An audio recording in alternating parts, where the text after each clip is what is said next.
killing it this year. You know, he's on a great team. He's in the West, not like Giannis, over in the East. If LeBron was in the East, he'd probably averaging a quad double. A quad double. By the way, just have to say, that's a joke. You too, just look nice. You didn't get the memo. It's just nicely put together. Yeah. You know, in memory, I'll say it again, in memory of my man John Witherspoon, man. Yeah, you got to coordinate. LeBron isn't the only Laker on the injury report. Let's get you live to the Grindhouse for the latest with the Lakers. Who's in? Who's out? Mike Trudell first on the floor. Hey, Mike. First, I was just thinking about a quad double. I mean, that would be a feat. That would be something else. Would be something impressive. Anyway, in terms of figuring out who's going to play tonight, we did start Geeter with Frank Vogel trying to do so. Of course, Danny Green listed as doubtful, AD as probable, and LeBron questionable. So let's let Frank Vogel tell us. Frank, if we could start with a little availability update with Danny and LeBron and AD. Yeah, LeBron is in. Anthony is in. He's still dealing with some soreness in his elbow, but he's available. And Danny Green is going to be out. He's got a sore hip, so he's going to be out tonight. And we're going to start Alex Caruso. What are you looking for having Alex step in there for Danny? What's the key? Well, he's obviously he's had some great moments for us off the bench in a spark plug type of role. We haven't really looked at him as a starter, and with the starter out, we can go a lot of different ways. Kuz could play the wing. We could start Rondo. We could start KCP. But this is one of the things that we've not seen. So we're going to take a look at it and see how it looks. You've talked, Frank, about trying to find time in the lineup to get Caruso next to LeBron, obviously, in AD, and what that's done rating-wise. Do you think you can use some of these games moving forward now to just kind of keep making things crisp with the rotation, figure out what we're going to do in the playoffs? Continue to evaluate and collect data and see how different things look, and want to be as prepared as possible when the playoffs come around. And this is one of those opportunities where that has been one of our better two-man combinations throughout the year. But this is a way to get it, in more of an extended role, extended minutes, and something I'm looking forward to seeing tonight. We just saw Danny walk by.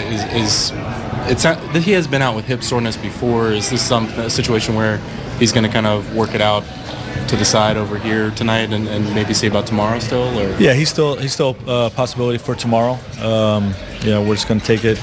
We're being cautious. You know what I mean? If this was a playoff game, he may be available, but we've got great depth right now. We're on a back-to-back, so he's going to be out tonight, and we'll see how it's feeling if it progresses for tomorrow.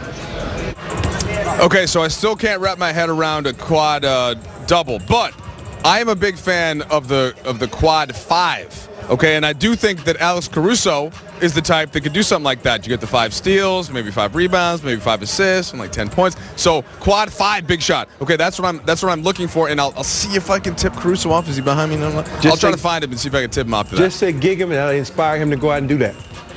Oh, a little Texas A&M? I'm going to think about it. Stuff. Yeah, a little A&M right there. He knows what to do. Yeah, hear that. All right, Mike, we appreciate that. AC starting. You know what that means, everybody. It means Laker Twitter is celebrating. Look at that starting lineup. No Danny Green, Alex Caruso in.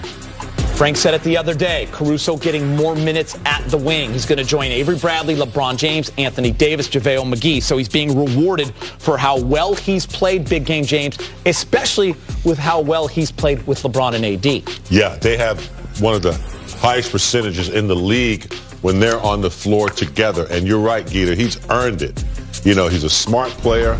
He does all the things that you don't see on the stat sheet. Like he's just a great player. He gets over picks. He's always stunting. Right there, you see him. He drove it to the lane, not to score, but to collapse the defense. He's a coach on the floor kind of guy, and you just love his effort and you love his success. LeBron had his big 3 down there in Miami. So, you got, I guess, AC Fresh. He's not deep Dwayne Wade and Flash, so he's more like a Zoom. Y'all probably know who Zoom is.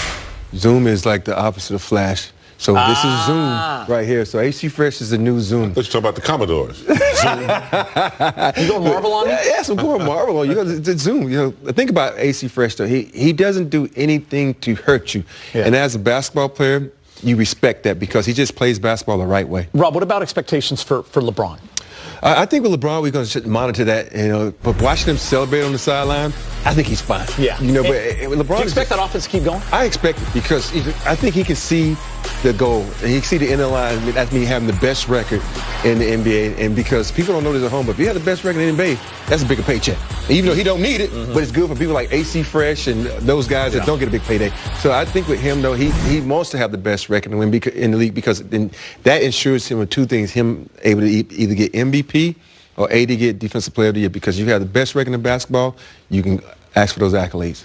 Yeah, I think LeBron is so smart. He's proven it over his career that, he's definitely monitoring his growing. And if he needs to turn it on, he can. But this is a good time to kind of, enhance other players as they move forward toward the playoffs, try to fine-tune other guys and get them used to what they're going to have to be doing. So he'll do both. He'll play if he needs to, but like Caruso starting, that's new. I think LeBron will monitor that, try to get everybody on the same page. All right, keep it here for Lakers and Grizzlies. Tip-offs at 5 o'clock on Spectrum Sportsnet. John Morant fighting for Rookie of the Year. The race is getting closer with Zion, who we'll see tomorrow in New Orleans. Ja's averaging 18.7 assists this season, and his team is the 8th seed for now. And coming up on Access, Avery Bradley's career was at a crossroads when he was traded to the Grizzlies. He's bounced back, and now the Lakers are the beneficiaries. Our insider has more on AB's resurgence. We're back after this.